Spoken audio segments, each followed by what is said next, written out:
Welcome back everyone. Welcome to civil services study. UPSC civil सेवा की test series चल रही है, हर दिन उसका लाभ उठाते रहिए। नेक्स्ट टेस्ट लगाते हैं, टेस्ट नंबर 373। आज हो गई है 4 जून 2020 जब ये टेस्ट रिकॉर्ड किया जा रहा है। तो चलिए स्टार्ट करते हैं। कल है 5 जून और कल यूपीएससी डिसाइड करेगी कि एग्ज़ाम कब लेना है। तो आ जाइए क्वेश्चन नंबर 1 पर। निम्नलिखित कथनों पर विचार करना। कुछ स्टेटमेंट है यहाँ पर तीन तीन, बताना कि इनमें से कौन सा करेक्ट होगा। हिमालय पर्वत श्रृंखला भारत और चीन के मध्य एक प्राकृतिक सीमा का निर्धारण करती है। इस पर्वत श्रृंखला के अंतर्गत नेपाल, भूटान, सिक्किम, तिब्बत जैसे भूभाग आते हैं। इनमें तिब्बत भौगोलिक रूप से भारत की सीमा सुरक्षा के लिए सबसे महत्वपूर्ण है क्या? देखिए करेक्ट हैं सारे के सारे स्टेटमेंट। इसका आंसर हो जाएगा ऑप्शन नंबर डी, उपरोक्त सभी। तो हिमालय पर्वत श्रृंखला भारत और चीन के मध्य एक प्राकृतिक सीमा का निर्माण करती है। इस पर्वत श्रृंखला के अंतर्गत नेपाल, भूटान, सिक्किम जो हैं भारतीय राज्य और तिब्बत अब है चीन के अधीन जैसे भूभाग आते हैं। इनमें तिब्बत भौगोलिक रूप से भारत की सीमा सुरक्षा के लिए सबसे महत्वपूर्ण है। क्वेश्चन नंबर 2 पर आ जाइए। निम्नलिखित युग्मों पर विचार करना। एक तरफ है पोर्टल, उससे संबंधित मंत्रालय। राष्ट्रीय कैरियर सेवा पोर्टल के सामने लिखा है रोजगार, केंद्रीय रोजगार एवं श्रम मंत्रालय। राष्ट्रीय कृत्रिम बुद्धिमत्ता पोर्टल के सामने लिखा केंद्रीय इलेक्ट्रॉनिक्स एवं सूचना प्रसारण मंत्रालय। और इलेक्ट्रॉनिक वेज पोर्टल के सामने लिखा है केंद्रीय वाणिज्य और उद्योग मंत्रालय।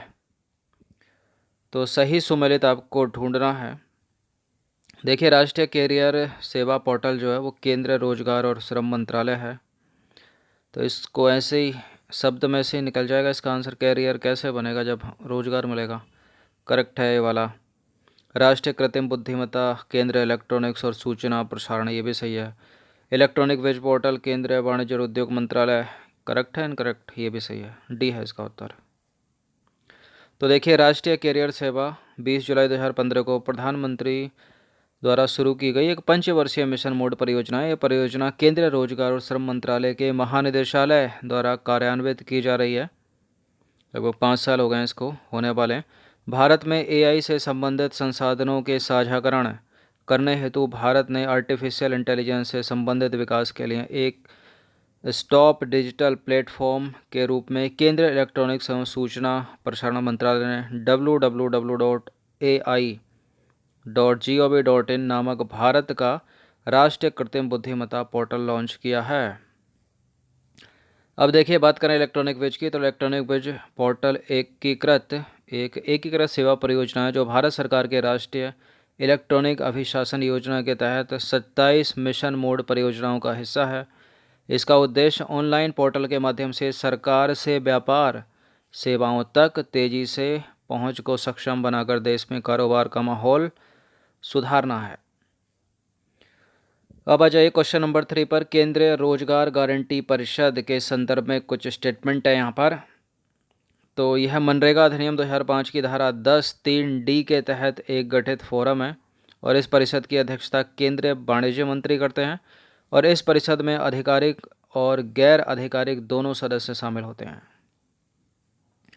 तो इस परिषद में आधिकारिक और गैर आधिकारिक दोनों सदस्य शामिल होते हैं केंद्रीय रोजगार गारंटी परिषद में। और मनरेगा अधिनियम 2005 की धारा 10(3)(d) के तहत एक गठित फोरम है, ये सही है। ये सेकंड वाला इनकरेक्ट है। इसकी परिषद की अध्यक्षता केंद्रीय वाणिज्य मंत्री नहीं करते हैं। तो इसका आंसर 1 और 3 हो जाएगा ना, दूसरे को एलिमिनेट कर दीजिए जहाँ जहाँ पर 2 है। तो देखिए कथन 2 सही नहीं है क्योंकि केंद्रीय ग्रामीण विकास मंत्री केंद्रीय रोजगार गारंटी परिषद की अध्यक्षता करता है। कौन करता है? केंद्रीय ग्रामीण विकास मंत्री केंद्रीय रोजगार गारंटी परिषद की अध्यक्षता करता है, ना कि वाणिज्य मंत्री। केंद्रीय रोजगार गारंटी परिषद मतलब central employment guarantee council CEGC MNREGA अधिनियम 2005 की धारा 10(3)(d) के तहत गठित एक फोरम है। इम्पोर्टेंट है, इस परिषद के सदस्यों का कार्यकाल कितना 1 वर्ष का होता है और इसमें आधिकारिक और गैर आधिकारिक दोनों सदस्य शामिल होते हैं। यह परिषद मनरेगा के अंतर्गत होने वाले कार्यों के लिए केंद्रीय निगरानी व मूल्यांकन प्रणाली की भूमिका निभाती है। दूसरा तीसरा करेक्ट और पहला है इनकरेक्ट। देखिए पहला और तीसरा करेक्ट होगा ना। यहाँ पे कथन 1 और 3 सही है, ये 1 होना चाहिए यहाँ पे। आ जाइए क्वेश्चन नंबर 4 पर। राष्ट्रीय उत्पादकता परिषद नेशनल प्रोडक्टिविटी काउंसिल से रिलेटेड कुछ स्टेटमेंट है यहाँ पर। तो नेशनल प्रोडक्टिविटी काउंसिल या राष्ट्रीय उत्पादकता परिषद उद्योग संवर्धन एवं आंतरिक व्यापार विभाग के अंतर्गत एक स्वायत्त परिषद है। यह जापान के टोक्यो स्थित एशियाई उत्पादकता संगठन का एक घटक है। यह परिषद ऊर्जा, व्यवसाय प्रक्रिया एवं उत्पादकता सुधार के लिए परामर्श सेवाएं प्रदान करती है। करेक्ट है तीनों के तीनों स्टेटमेंट नेशनल प्रोडक्टिविटी काउंसिल के संदर्भ में। अच्छा, पूछा क्या है, इंपॉर्टेंट है कि इनमें से कौन सा सही नहीं है, मतलब गलत है। तो ये सारे के सारे करेक्ट हैं ये तो हम इसका आंसर करेंगे ऑप्शन नंबर डी, कोई नहीं, इनमें से कोई भी जो है गलत नहीं है, क्योंकि ये सारे के सारे सही हैं। तो उपरोक्त तीनों कथन करेक्ट हैं। राष्ट्रीय उत्पादकता परिषद नेशनल प्रोडक्टिविटी काउंसिल की स्थापना 1958 में हुई थी और ये उद्योग संवर्धन एवं आंतरिक व्यापार विभाग के अंतर्गत एक स्वायत्त परिषद है। ये टोक्यो, जापान के टोक्यो स्थित एशियाई उत्पादकता संगठन का एक घटक है, जो एक अंतर सरकारी निकाय है जिसमें भारत एक संस्थापक सदस्य है।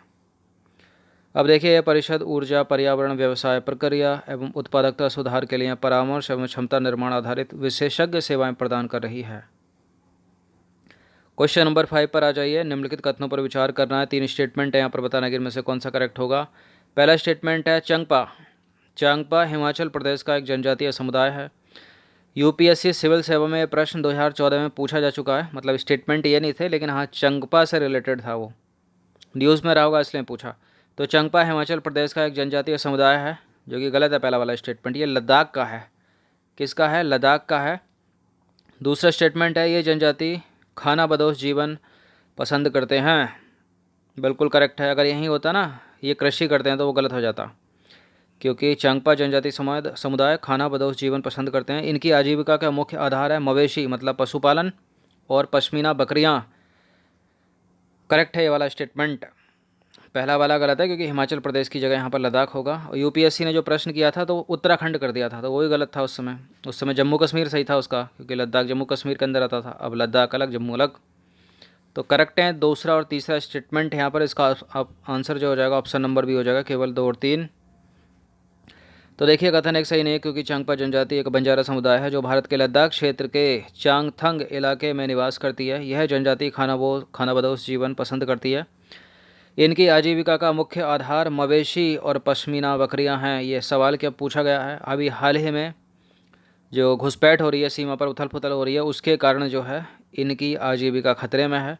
इनको बहुत ही परेशानी का सामना करना पड़ रहा है, क्योंकि घुमंतु हैं, एक स्थान से दूसरे स्थान पर जाते हैं, फिर दूसरे स्थान से पुनः वापस आते हैं। क्वेश्चन नंबर 6 है, हाल ही में चर्चा में रहा अल्ट्रा स्वच्छ डिसइंफेक्शन यूनिट का संबंध किससे है? देश के सरकारी अस्पतालों में स्वच्छता व्यवस्था से, या मंगल की सतह पर ऑक्सीजन की पूर्ति करने के लिए एक यूनिट है, या फिर कोविड-19 महामारी संक्रमण की रोकथाम करने के लिए कुछ है, या फिर देश के पोल्ट्री फार्म में एंटी बैक्टीरियल और एंटी फंगल रसायनों का छिड़काव करना है। क्या है ये? अल्ट्रा स्वच्छ डिसइंफेक्शन यूनिट। तो देश के सरकारी अस्पतालों की स्वच्छता व्यवस्था से ना ही संबंधित है, ना ही मंगल की सतह पर ऑक्सीजन की पूर्ति के लिए कोई यूनिट है, और ना ही देश के पोल्ट्री फार्म में एंटी बैक्टीरियल और एंटी फंगल रसायनों का छिड़काव हमको करना है। कोविड-19 महामारी संक्रमण की रोकथाम से संबंध रखता है ये अल्ट्रा स्वच्छ डिसइंफेक्शन यूनिट। तो भारत के रक्षा अनुसंधान और विकास संगठन डीआरडीओ द्वारा कोविड-19 संक्रमण को मद्देनजर रखते हुए अल्ट्रा स्वच्छ नाम से एक डिसइंफेक्शन यूनिट का निर्माण किया गया है। इसको आप गूगल करके इसका फ़ोटो देख सकते हो। इस यूनिट में पीपीई सूट, कपड़े और इलेक्ट्रॉनिक्स आइटम को रखकर उन्हें वायरस मुक्त किया जा सकता है, और इस यूनिट का इस्तेमाल सरकारी कार्यालयों में भी किया जा रहा है। आ जाइए क्वेश्चन नंबर 7 पर। ग्लोबल इकोनॉमिक प्रोस्पेक्ट रिपोर्ट के संदर्भ में कौन सा एक असत्य है? देखिए, ग्लोबल इकोनॉमिक प्रोस्पेक्ट रिपोर्ट अंतर्राष्ट्रीय मुद्रा कोष की एक रिपोर्ट है। इसमें उभरते बाजार और विकासशील अर्थव्यवस्थाओं पर ध्यान केंद्रित किया जाता है। यह जो रिपोर्ट है वो प्रत्येक वर्ष प्रकाशित की जाती है। ए और सी दोनों गलत हैं। ये मोस्ट इम्पॉर्टेंट है। कोई ना कोई रिपोर्ट यूपीएससी सिविल सेवा में पूछी गई है पिछले 10 वर्षों में। प्रत्येक वर्ष कोई ना कोई एक साल एक ऐसा गया होगा जब ना पूछी गई हो, इसलिए इम्पोर्टेंट है रिपोर्ट, और कौन सा उसको संस्था निकालती है सबसे ज़्यादा इम्पोर्टेंट वो। तो पहला वाला जो है global economic prospect report international monetary fund की रिपोर्ट है, गलत है, वर्ल्ड बैंक की है। किसकी है? विश्व बैंक समूह की है। इसमें उभरते बाजार और विकासशील अर्थव्यवस्थाओं पर ध्यान केंद्रित किया जाता है। सेकंड वाला करेक्ट है। यह रिपोर्ट प्रत्येक वर्ष प्रकाशित नहीं होती और अधिक होती है। ये कम से कम एक साल में 2 बार होती है। तो एक साल में 2 बार होती है, सालाना नहीं है, छमाही होगी फिर तो देखा जाए तो। अब हमको गलत ढूंढना है ना, असत्य ढूंढना है। तो ये असत्य है, ये असत्य, ये वाला करेक्ट है, तो डी में लगाएंगे हम आंसर इसका। तो ग्लोबल इकोनॉमिक प्रोस्पेक्ट रिपोर्ट विश्व बैंक समूह की एक रिपोर्ट है, ना कि इंटरनेशनल मॉनेटरी फंड की। इसमें वैश्विक आर्थिक विकास एवं संभावनाओं की जांच की जाती है और इसमें उभरते बाजार और विकासशील अर्थव्यवस्थाओं पर ध्यान केंद्रित किया जाता है। यह जो रिपोर्ट है 2 बार प्रकाशित होती है साल में, जनवरी में और जून में। अभी हाल में जून में प्रकाशित की गई है, इसलिए इम्पोर्टेंट है, न्यूज़ में है। ग्लोबल इकोनॉमिक प्रोस्पेक्ट के अनुसार कोविड-19 महामारी के कारण आर्थिक विकास पर अल्प अवधि और दीर्घकालिक दृष्टि से गंभीर प्रभाव पड़ने की उम्मीद है। अब देखिए रिपोर्ट क्या कहती है। उभरते बाजार और विकासशील अर्थव्यवस्था वाले देश स्वास्थ्य संकट, प्रतिबंध, व्यापार, निर्यात और पर्यटन में गिरावट इत्यादि जैसी समस्याओं का सामना कर रहे हैं। अच्छा, ये चीज़ तो सब कुछ हर कोई बता रहा है, ये चीज़ तो हर कोई बता रहा है। चलिए, ये रिपोर्ट भी बता रही है, कुछ नया नहीं कर रही है। इम्पोर्टेंट है, आपको याद रखना कि ये वर्ल्ड बैंक निकालता है, इंटरनेशनल मॉनेटरी फंड नहीं। क्वेश्चन नंबर 8 पर आ जाइए। जैव प्रौद्योगिकी विभाग, डिपार्टमेंट ऑफ बायोटेक्नोलॉजी के संदर्भ में कुछ स्टेटमेंट है यहाँ पर, बताना कि इनमें से कौन सा गलत है। डिपार्टमेंट ऑफ बायोटेक्नोलॉजी, तो डिपार्टमेंट ऑफ बायोटेक्नोलॉजी विज्ञान और प्रौद्योगिकी मंत्रालय के अंतर्गत कार्य करता है। ये राष्ट्रीय अनुसंधान प्रयोगशालाओं और विश्वविद्यालयों के लिए सहायता प्रदान करने के लिए एक नोडल एजेंसी के रूप में कार्य करता है।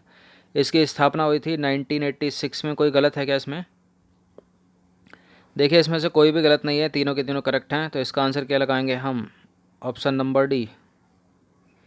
तो जैव प्रौद्योगिकी विभाग, डिपार्टमेंट ऑफ बायोटेक्नोलॉजी, वर्ष 1986 में विज्ञान और प्रौद्योगिकी मंत्रालय, भारत सरकार के अंतर्गत जैव प्रौद्योगिकी विभाग की स्थापना की गई। ये राष्ट्रीय अनुसंधान प्रयोगशालाओं, विश्वविद्यालयों और विभिन्न क्षेत्रों में अनुसंधान और जैव प्रौद्योगिकी से संबंधित है के लिए क्या करता है?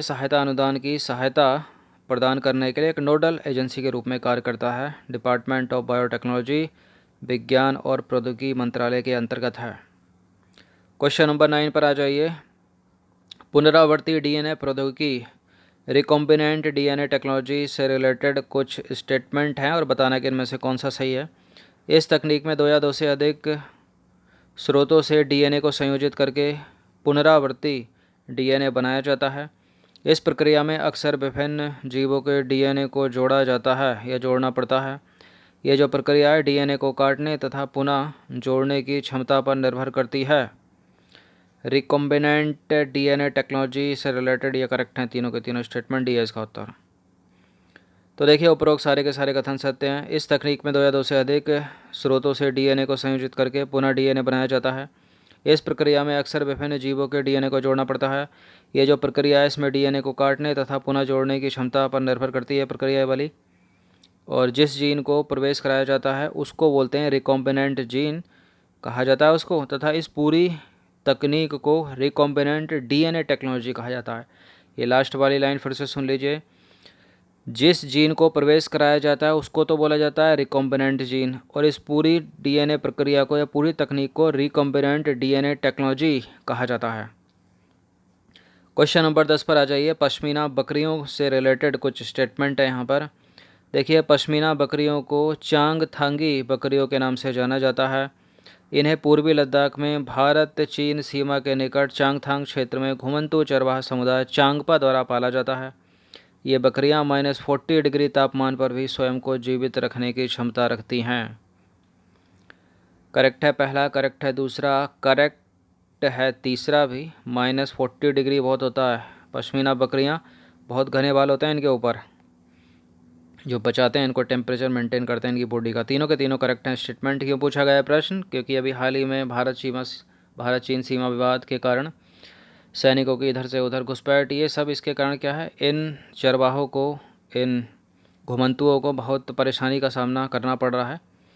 तो उपरोक्त सारे के सारे कथन करेक्ट हैं। पश्मीना बकरियों को चांगथंगी बकरियों के नाम से जाना जाता है। बकरियां -40 डिग्री तापमान पर भी स्वयं को जीवित रखने की क्षमता रखती हैं। इन्हें पूर्वी लद्दाख में भारत चीन सीमा के निकट चांगथांग क्षेत्र यानी तिब्बत के